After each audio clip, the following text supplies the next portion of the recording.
في الفيديو اللي راح تكلمنا عن الموظفين، وفي هذا الفيديو راح نتكلم عن الحرفيين المهنيين، الناس اللي عندها هواية وقاعدة تطلع منها فلوس، واللي سماهم روبرت كيوساكي سبيشالست أو سيلف امبلويد، أو اللي عندهم سمول بزنس. ولأي شخص الآن فاتح مشروع أو على وشك إنه يفتح مشروع، مهم يسمع هذا الكلام، مهم تعرف وشو سمول بزنس. الجزء الثالث من شرح كتاب النموذج الرباعي للتدفق النقدي للمؤلف المليونير والجميل جدا روبرت كيوساكي في هذا الفيديو. والله أتمنى أشاركك كوب قهوة، ولكن قاعد أصور الحلقة هذه الساعة 1 في الليل، وأنا كفاية نومي خربان أصير أخرب زيادة. فأنت جهز كوب قهوتك أو مشروبك اللذيذ اللي أنت تحبه، يلا نستمر.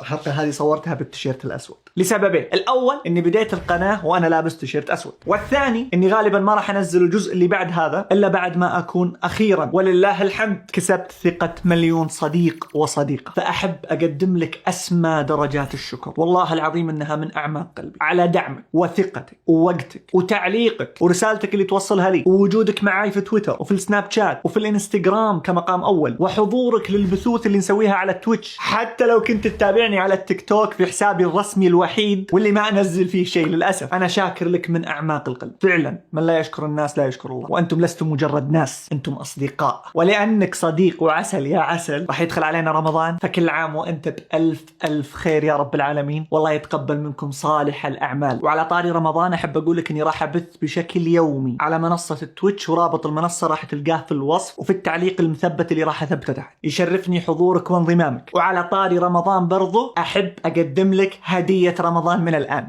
فعلا من دون أي مبالغة. هذا أفضل عرض قدمته ينفع من أول ما بديت أتعاون معاهم قبل سنة. عرض رمضان رهيب جدا، سعر اشتراكهم صاير عليه خصم قرابة 30%، وبدال ما هو ب 450 صاير ب 350 ريال، مو اشتراك لمدة سنتين يا صديقي المتابع، سنتين فعلا. هذا أفضل عرض ينفع من أول ما تعاونت معهم. طبعا والمنصة اسم على مسمى، ما يحتاج أقول لك، أغلبكم عارف، بس ولكن من باب التذكير وللناس برضو اللي ما تعرف وش هي ينفع يا طويل العمر بمنتهى الاختصار والبساطة. منصة جامعت لك أكثر من 130 دورة في مجالات عدة ومهمة ومعروفة. تقدم دورات على برامج المايكروسوفت أوفيس، ودورات على برامج الأدوبي بريمير، وبعض هذه الدورات عليها شهادات معتمدة حتفيدك في حياتك المهنية إذا أنت من الموظفين اللي تكلمنا عنهم في الجزء الأول. وإذا أنت من الإس يا إس، من الناس اللي شغالة على نفسها وعندها هواية تجيب منها فلوس أو مشروع أو قناة وما إلى ذلك، فحتما منصة ينفع هي المنصة المنشودة بالنسبة لك، لأنك غالبا شخص يتعلم ذاتيا. ففي شهادات عدة غير المايكروسوفت والأدوبي، في البرمجة والتسويق والتجارة الإلكترونية وكتابة المحتوى، صناعة المحتوى بشكل عام من إخراج وإنتاج وغيره. وكذلك عندهم دورات إضافية في الرسم والمحاسبة، وبرضو دورات لغة، يعني تقدر تتعلم عندهم لسان إنجليزي. حط بس كود الخصم رمضان اللي ظاهر على الشاشة الآن واشترك، وراح يكون عندك اشتراك سنتين كاملة. العرض لفترة محدودة من تاريخ اليوم يبدأ إلى 13 أبريل، يعني في 10 رمضان 9 رمضان 10 رمضان في هذا الحدود. فحاول تلحق. يفرض والله ما لحقت أو تابعت هذا الإعلان بعد ما انتهى العرض، حط خصم قناة دوبامي كافين DUP، وراح تحصل على خصم 100 ريال من سعر الاشتراك. إضافة عليها راح يجيك رصيد مجاني في جوجل آدز قيمته 300 ريال سعودي، هذا إذا سجلت عن طريق الرابط اللي موجود تحت حق دوبامي كافين. فالحق ما تلحق، رابط منصة ينفع موجود في الوصف. وكل عام وأنت بألف خير وصحة وسلام. السلام عليكم ورحمة الله، حياك الله يا عسل في قناة دوبامي كافين، حيث القهوة والموسيقى والكتاب. ناصر العقيل هو الشخص اللي واقف قدامك ومؤسس هذه القناة والمقدم. فكرة القناة يا طويل العمر هي اني اقرأ كتاب واشرحه بالتفصيل، ليس تلخيص ولا مراجعة بسيطة، بل شرح مفصل. فإذا عجبتك فكرة القناة وحاب تاخذ فائدة القراءة بدون ما تقرأ، اتشرف جدا باشتراكك. بعد المقدمة الطويلة هذه يا طويل العمر، احب اقول لك ان الشخص اللي واقف امامك الان هو اي امبلوي موظف، واس في نفس الوقت سيلف امبلويد او سبيشالست. ما عندي سمول بزنس، ان شاء الله قريبا ان شاء الله. وتذكر لما قلت لك في الجزء الاول والثاني ان كل حرف من هذه الحروف الاربع يعبر عن عالم مستقل ومختلف؟ بالضبط. انا شخصيا كنت عايش في الاي فقط، ويا ساتر حياتي كانت يرثى لها، وصرت عايش في الاي والاس، وكمية الفرق والاثر اللي صار في حياتي لا يكاد يوصف،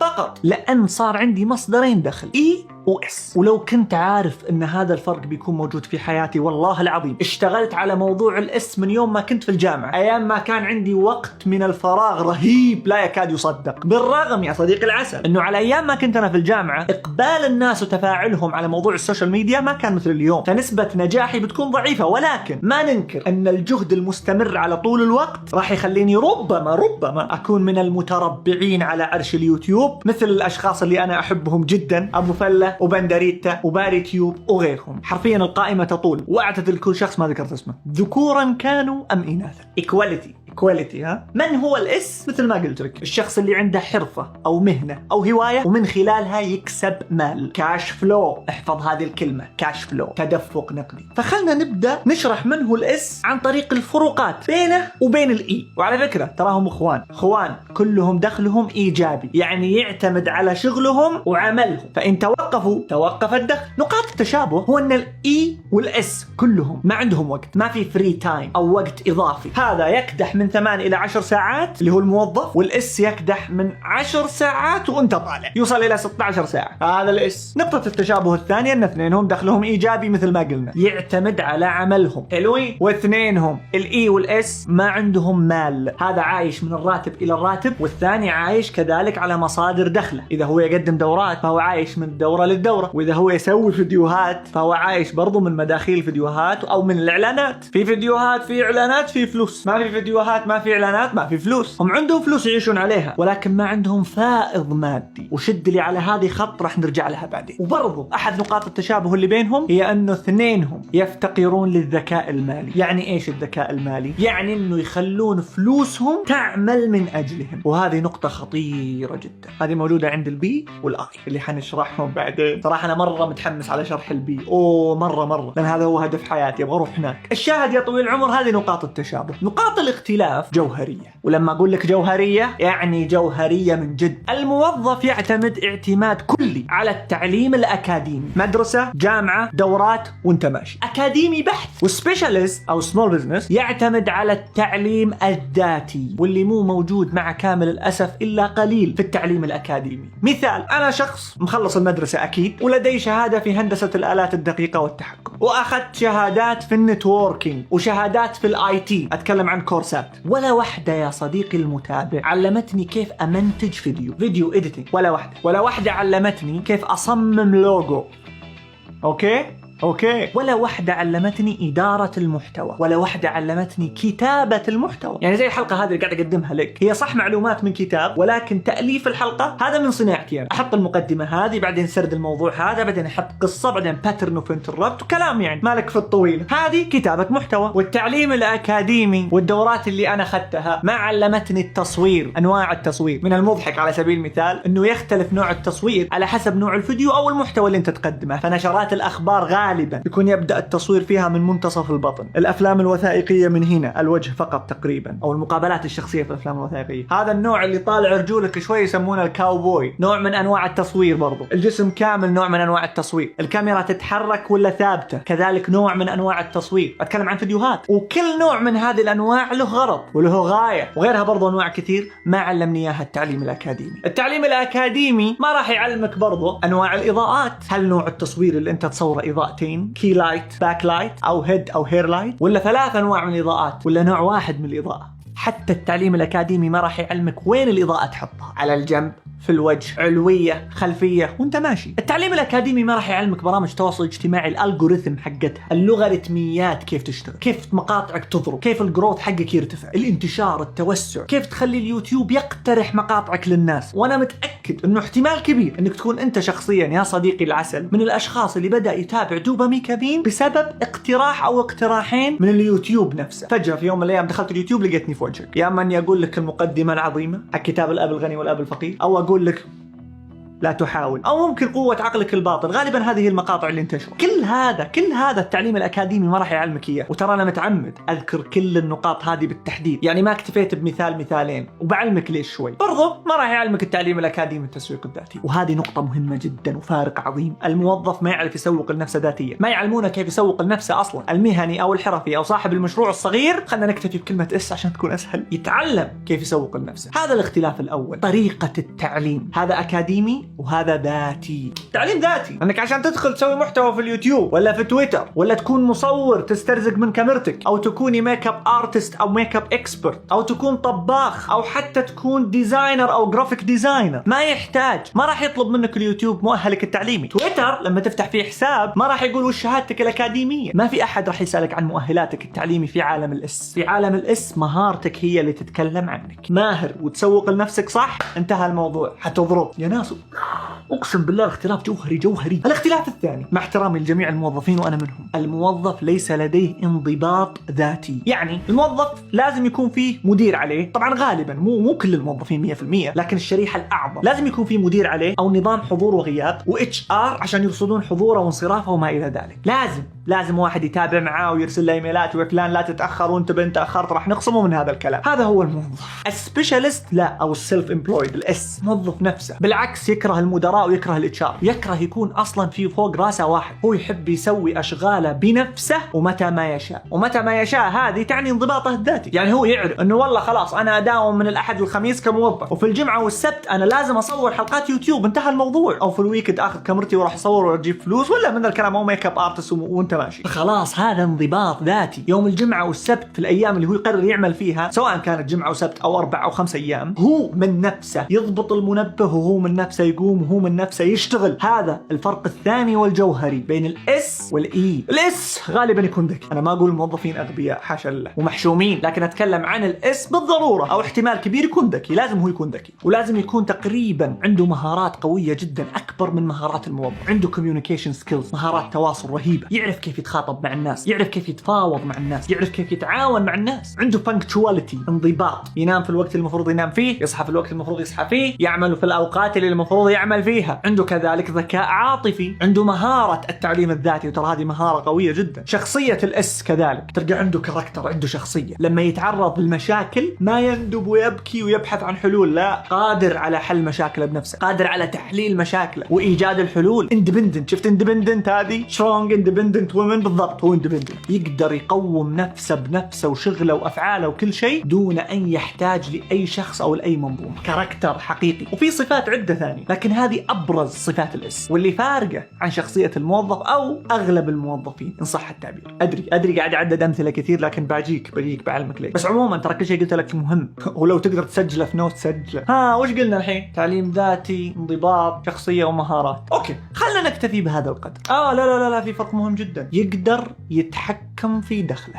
مهم. الكاش فلو عند الموظف ما يقدر يتحكم فيه. الموظف يدري ان هذا راتبه نهايه الشهر، على سبيل المثال مر في شهر يحتاج فيه فلوس زياده، ما يقدر يزيد راتبه. طبعا شيل من بالك الاوفر تايم، اتكلم عن الحياه الطبيعيه. ما يقدر يزيد راتب الشهر هذا، راتبك هو راتبك. انت تقدر تزيد راتبك من سنه لسنه او من وظيفه لوظيفه او من ترقيه لترقيه، يعني هذه مدات طويله. الاس في المقابل لا، قادر على زياده دخله، يتحكم بدخله. يقدر يقول والله الشهر هذا ما بشتغل، يقل الدخل. يقدر يقول لا والله الشهر هذا محتاج فلوس ويشتغل اكثر. كم يشتغل؟ 10 ساعات يشتغل 16 ساعه، يسوي فيديوين 3، يسوي 6 7 فيديوهات، يزيد من عطاءه وشغله عشان في النهايه يزيد في دخله. اذا عنده القدره على انه يتحكم في دخله، وهذا فرق جوهري وعظيم جدا. الآن قبل لا أشرح لك السمول بزنس وعيوب الإس، خلني أعلمك ليش عددت لك هذا الكم الهائل من الأمثلة.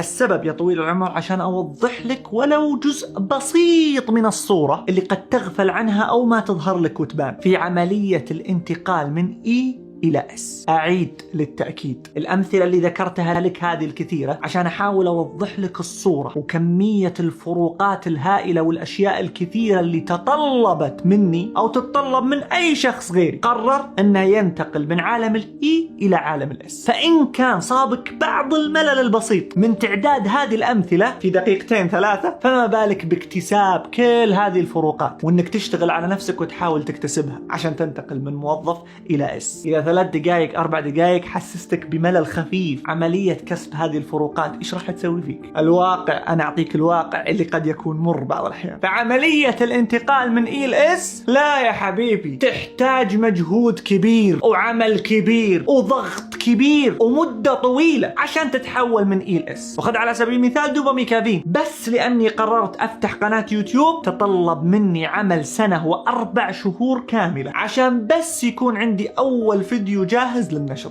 1 و4 شهور، كل شيء يا رجل تعلمت فيها. كل الاشياء اللي ذكرتها لك واشياء ما ذكرتها لك ايضا، اشياء كثيره ما ذكرتها لك بالمناسبه. اتوقع اني الان والله اقدر اقدم دوره في كيف تبدا محتواك في اليوتيوب، وحتحضر عندي الدوره وتشكرني برضو في النهايه. بس مع كامل الاسف لن اقدم هذه الدوره ابدا، لان الاثرياء لا يعملهم من اجل المال، لاني ما ابغى اي دخل ايجابي. كفايه الموجود، وظيفه ويوتيوب كفايه. ومهم تحط هذه المعلومه في بالك يا صديقي العسل. ليش؟ عشان ما تعتقد في قرارة ذهنك انه من السهل جدا انه الانسان يجيب مصدر دخل ثاني من الاس، ويلا انا موظف اليوم هوب بجيب من بكره دخل في الاس. لا، الموضوع مو سهل. فلما تسمع الناس تقول لك ابدا محتوى في اليوتيوب، في التيك توك، في الانستغرام، في تويتر، والله تطلع فلوس، او ابدا صور للناس، جيب لك استوديو وحاول تستخدم كاميرتك اكثر، او انت والله فنانه في الميك اب صيري ميك اب ارتست ويلا افتح حساب وروح يسوي الناس، ترى الموضوع مو سهل، ليس سهلا ابدا. انا قاعد احبطك، بالعكس انا قاعد اعطيك الرؤيه الواقعيه، ابغاك تشتغل اكثر، حطها في عين الاعتبار عشان لما تدخل هذا العالم ما تتفاجأ، ما تنصدم، ويكون عندك اصلا تصور مسبق. يعني قبل لا تتحول من اي اس تكون انت عارف ان الموضوع يحتاج تعب وانضباط قوي، ويحتاج كونسيستنسي، ثبات غير الانضباط، عشان في النهايه توصل الى اس ناجح، او الى اس اصلا في المقام الاول. تعرفت ليش كثرت عليك امثله؟ هذا هو الهدف. الان نتكلم عن السمول بزنس،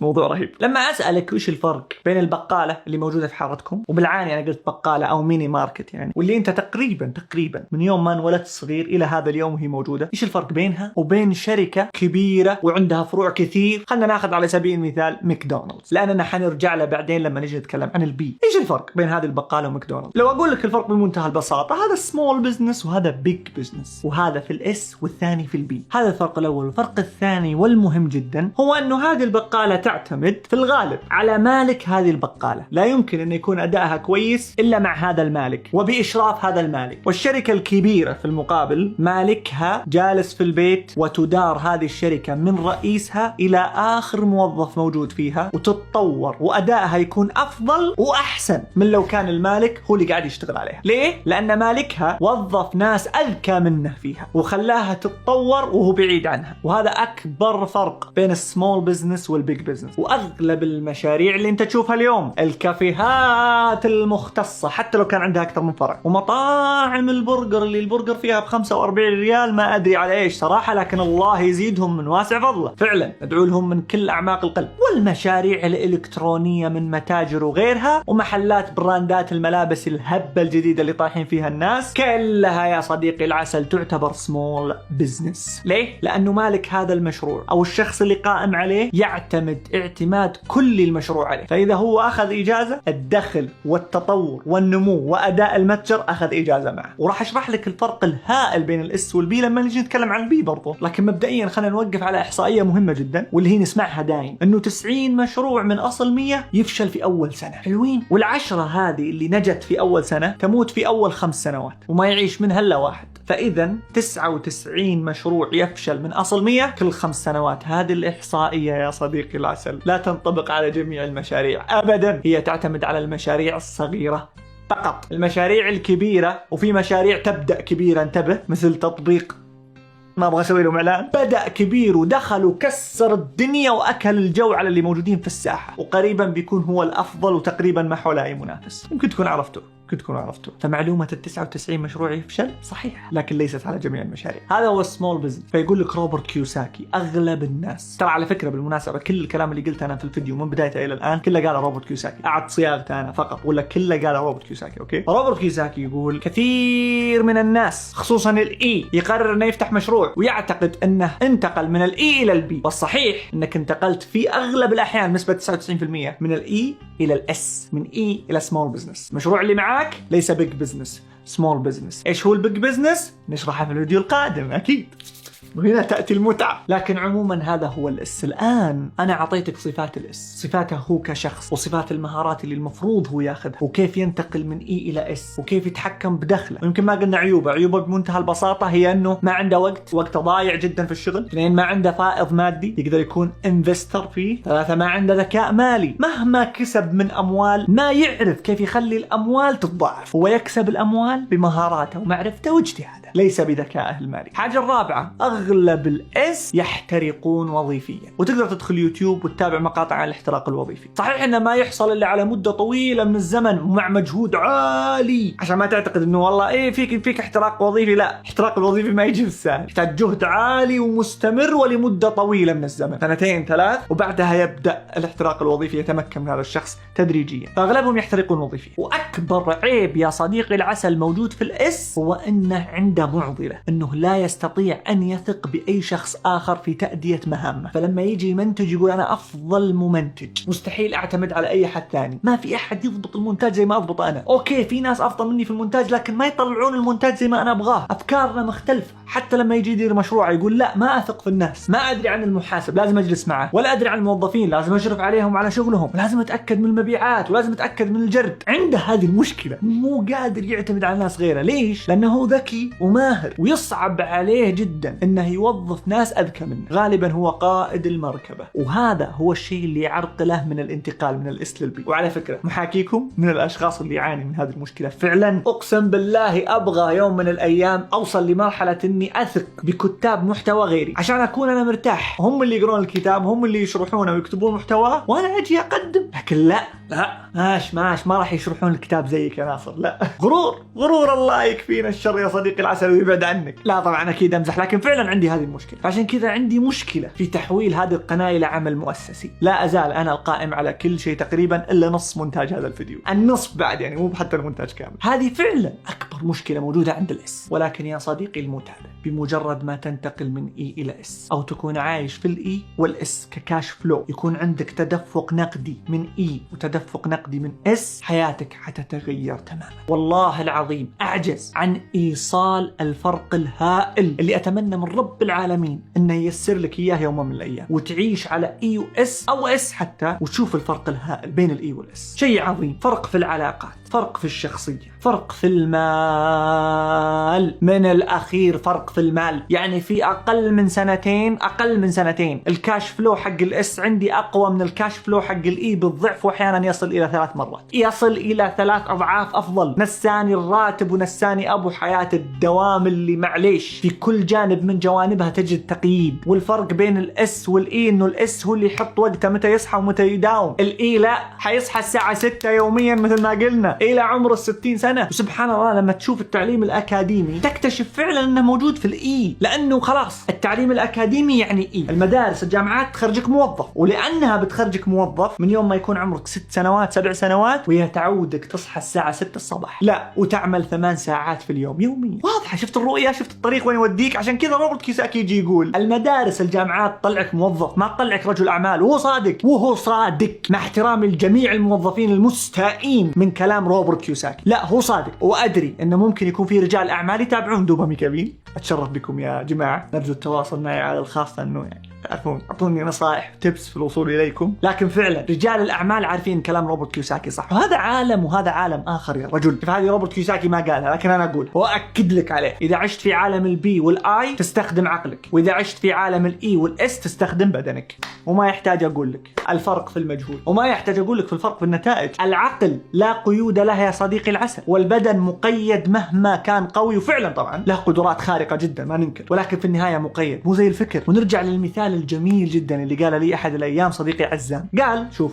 قال شفت الايفون هذا اللي معاك يا ناصر قيمته 5000 ريال صح؟ قلت يس. قال هل تعلم ان هذا الجهاز ما يسوى ولا حتى ريال واحد من دون نظام الاي او اس اللي موجود فيه، نظام التشغيل. يعني هوب دخل جوالك في مويه وخليه يغرق في المويه وبعدين طلع حتلقاه طافي ميت ديد. قال لك شفته وهو ميت طافي ما يشتغل، ما يسوى ريال واحد. قلت والله فعلا.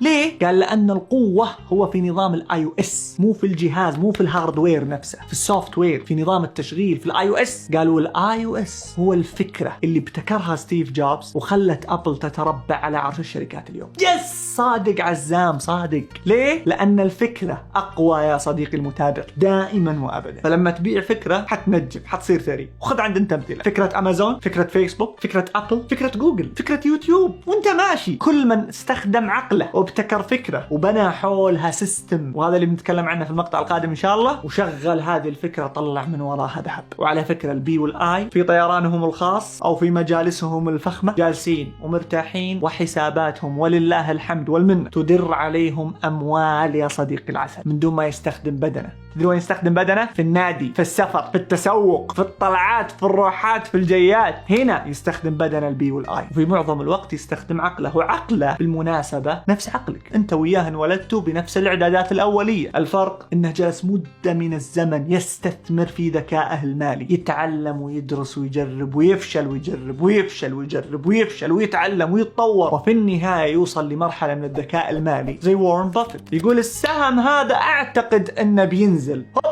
السهم ينزل، وفي كثير من الأحيان ينزل لأن وارن بافيت قال إنه بينزل. تخيل، شوف القوة، شوف القوة يا صديقي العسل. كيف وصل هو المرحلة هذه؟ يوم وليلة؟ لا، سنين من التعليم والاستثمار والممارسة والفشل والتعلم من الأخطاء والمواصلة والكفاح لين وصل للمرحلة هذه، طور عقله. فهذا هو الفرق الجوهري بين الإي اللي شرحناه في الجزء اللي راح والإس اللي شرحناه في الجزء هذا. استهلاك الوقت كامل والطاقة البدنية عشان تنتج مال ما راح تعطيك مساحة كافية خلنا نقول للاستثمار في عقلك. فعشان كذا أنا أقول لك اليوم إذا أنت إي أو إس أو عايش في الاثنين مثلي أو شخص بيدخل هذا العالمين أو واحد منهم، أرجوك مثل الدقائق المعدودات اللي قاعد تشاهد فيها هذا الفيديو خصص وقت بسيط تطور وتنمي فيه من ذكائك المالي. كتب، مقاطع فيديو، دورات، بودكاستات، اجتماعات، محاضرات، محيط وأصدقاء من هذا العالم البي والآي حيطورونك، حيتطور فكرك، حيتطور عقلك صدقني. وراح نثبت الكلام هذا في الفيديو القادم، إنه في البيج بزنس وفي الآي الاستثمار كل اللي تحتاجه عقلك ومهاراتك ومعلوماتك، ما تحتاج أموال. وحنثبت الكلام هذا في الفيديو القادم يا صديقي العسل بإذن الله، أو ممكن يكون فيديو مستقل بس عن موضوع البي في النهاية. وخلني أختم هذا الفيديو بنصيحة، إذا أنت إي اشتغل على الإس، حاول تدخل هذا العالم، يا تدخله كسبيشاليست أو سمول بزنس، وكون كاش فلو من الإي ومن الإس. وبعد كذا وجه على البي أو الآي. بي حتتعب كثير، آي حيكون عندك فلوس وذكاء مالي بتحط فلوسك وإن شاء الله فلوسك تشتغل من أجلك. قرر أنت هذا الموضوع بعدين، لكن أرجوك لا تعيش على مصدر دخل واحد. أعجز والله أوصل لك شعوري والفوائد العظيمة اللي طلعت فيها أنا من عالم الإس، من علاقات، من أموال، من نظام حياة، من كل شيء، من فرص يا رجل. أبواب انفتحت لي وفرص انفتحت لي وتوفرت لي وتسهلت لي، ولا كنت في الأحلام كانت توصل لي لما كنت إي. اليوم على سبيل المثال في تويتر في شخصيات قامات عظيمة جدا أحترمها وأشوفها أيقونات عظيمة، وكنت أتابعها وما كنت أتصور في يوم من الأيام أصلا يردون علي، اليوم يتابعوني والحمد لله أكيد أولا وأخيرا. لكن شايف أنت الفرق الهائل؟ ليه؟ لأنك في عالم الإس يا ناصر اليوم، مو بس إي وإس. وقاعد أقول يا ساتر إذا كاش فلو من الإس بس سوالي كذا، كيف لو أدخل البي؟ فرق المعيشة اللي أنا قاعد أعيشها اليوم عن لما كنت إي بس شيء هائل هائل هائل. أنا كنت عند حد الفقر هناك حرفيا، واليوم أنا من الطبقة المتوسطة بس لأني دخلت عالم الإس. كاش فلو إس، كيف لو كان الكاش فلو بي؟ يا ساتر كيف لو كان آي؟ يا ساتر. ومن اللي موجودين في عالم الآي من الأشخاص اللي ممكن تتعرف عليهم يا ناصر، إيش العوالم اللي راح تدخل عليها والفرص اللي راح تتمهد لك والأبواب اللي راح تنفتح لك إذا دخلت عالم البي والآي يا ناصر. شيء عظيم. أنا متحمس مثل ما أنت متحمس إذا أنت مثلي، لكن الأهم من ذلك لا تعيش على مصدر دخل واحد. قد يكون عندك كاش فلو إي وكاش فلو إس وتقول هذا كافي علي يا ناصر، كافي ما عندي أي مشكلة، الله يوفقك يا رب وييسر أمرك، لكن أهم شيء يكون عندك مصدرين دخل. فقل آمين، الله يحقق أمانيك أيا كانت يا رب وييسر لك أمرك يا رب العالمين. بالمناسبة تكفى، إذا تعتقد أن الفيديوهات هذه أنت قاعد تستفيد منها، حاول أرجوك، وهذا ترى هدفي والله العظيم في الحياة، أنك أنت تستفيد وتفيد غيرك. حاول تنشرها لغيرك، أو أنا ما أقول لك انشر المقطع، لا يتابع المقطع، أنت اشرحها له، أو مررها لأبنائك أرجوك. نبغى نشوف أمتنا العربية متصدر الأمم أرجوك، وأنا وأنت بيدنا هذا الشيء بإذن الله. إذا عجبك المقطع اللايك ما راح يضرك وراح ينفعنا إن شاء الله. وإذا عجبتك فكرة القناة مثل ما قلت لك اشترك فيها. انتهت جرعة الدوبامين كافيين لهذا اليوم يا صديقي العسل. ألقاك إن شاء الله بالجرعة القادمة الأجمل والأفضل. شكرا لحسن الاستماع، وشكرا دائما على وقتك الذي لا يقدر بثمن. السلام عليكم.